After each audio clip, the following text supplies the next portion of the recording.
तो ये बात है मार्च 2003 की, जब FBI ने एक 44 साल के आदमी एंड्रयू कार्लसन को अरेस्ट किया था। न्यूज़पेपर में रिपोर्ट किया गया था कि ये शख्स एक्सट्रीमली लकी था। स्टॉक मार्केट के इतिहास में शायद ही किसी ने इतने पैसे कमाए होंगे। इस शख्स ने 2 हफ्ते के अंदर अंदर $800 इन्वेस्ट किए और वो $350 मिलियन में तब्दील हो गए।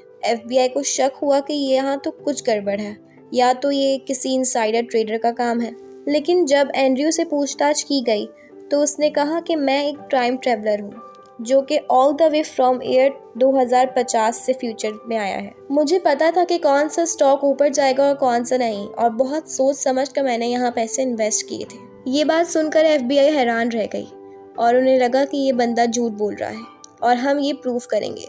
लेकिन खोज करने के बाद ये रिपोर्ट सामने आई कि एंड्रयू का 2002 दिसंबर से पहले कहीं कोई रिकॉर्ड नहीं है। और इससे भी हैरान करदा बात ये थी कि जब अप्रैल 2003 को एंड्रयू को कोर्ट में अपनी बेल हियरिंग के लिए पेश होना था, उससे कबल ही एंड्रयू कहीं गायब हो गया और उसके बाद से आज तक एंड्रयू को कहीं देखा नहीं गया। क्या टाइम ट्रैवल वाकई में पॉसिबल है? टाइम ट्रैवल से रिलेटेड ऐसी कई स्टोरीज आपको मिल जाएंगी। मूवीज़ के रेफरेंस से बात करें तो हमें ऐसी कई मूवीज़ मिल जाएंगी जिसमें डिफरेंट मेथड्स और डिफरेंट वेज में टाइम ट्रैवल को एक्सप्लेन किया गया है। और कुछ साइंटिस्ट ऐसे भी हैं जो हमें टाइम मशीन बनाने का दावा भी करते हैं। But the real question is कि क्या टाइम मशीन बनाई जा सकती है?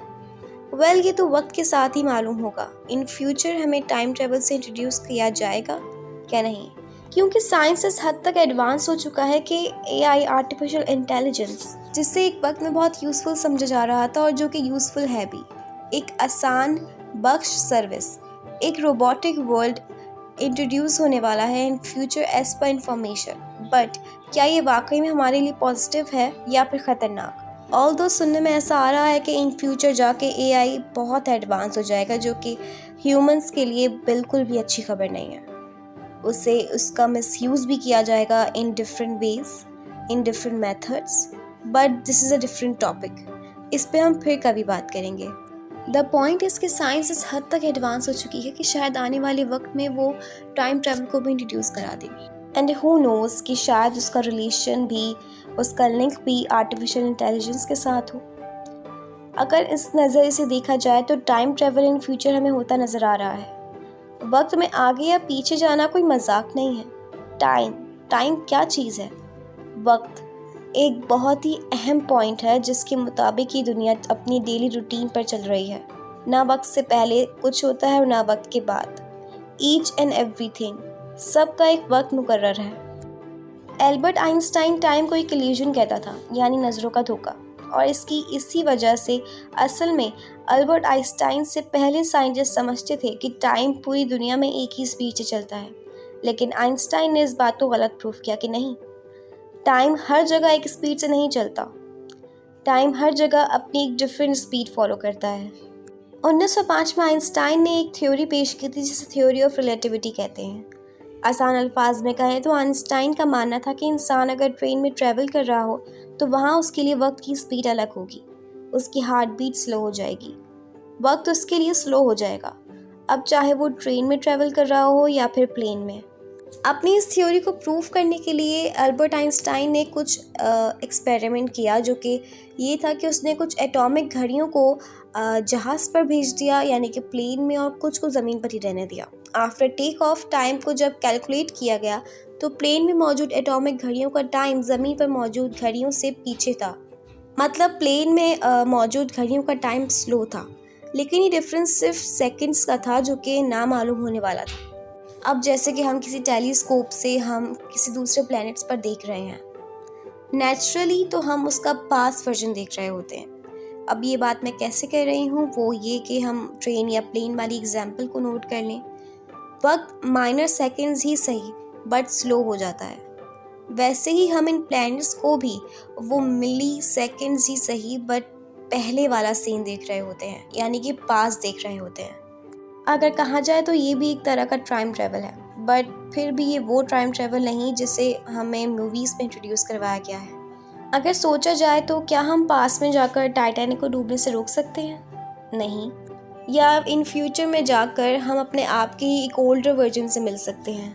ये बातें बहुत डीप है, मतलब बात का वो हिस्सा जहाँ शायद हमारा जहन ना जा पाए। रॉन मेरिड, वो साइंटिस्ट जो दावा करता है कि वो जल्द ही टाइम मशीन को बना लेगा, जो कि बहुत छोटी सी उम्र से ही टाइम ट्रेवल के बारे में रिसर्च कर रहा है और कुछ ही सालों में अपनी इस रिसर्च को दुनिया के सामने एक नमूने के तौर पर पेश करेगा। लेकिन क्या ये मुमकिन है? अगर सोचा जाए तो जो चीज़ या जो वक्त या जो दौर अब एग्जिस्ट ही नहीं करता, जिसका कोई वजूद ही नहीं है, तो क्या उसे फिर से जी पाना मुमकिन है? इंसानी अकल से कहा जाए तो ये नामुमकिन सी बात है।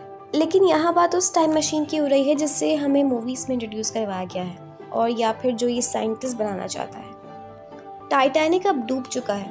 हम वापस उस दौर में नहीं जा सकते जो फिजिकली एग्जिस्ट ही नहीं करता। मतलब कोई लॉजिक ही नहीं बनता। अब इसके जवाब में कुछ साइंटिस्ट ये भी कहते हैं कि हो सकता है हमारा पास्ट, हमारा फ्यूचर इसी दुनिया में किसी पैरेलल यूनिवर्स में अभी भी मौजूद हो, जैसा कि अरबों साल पहले रहने वाले डायनासोर्स।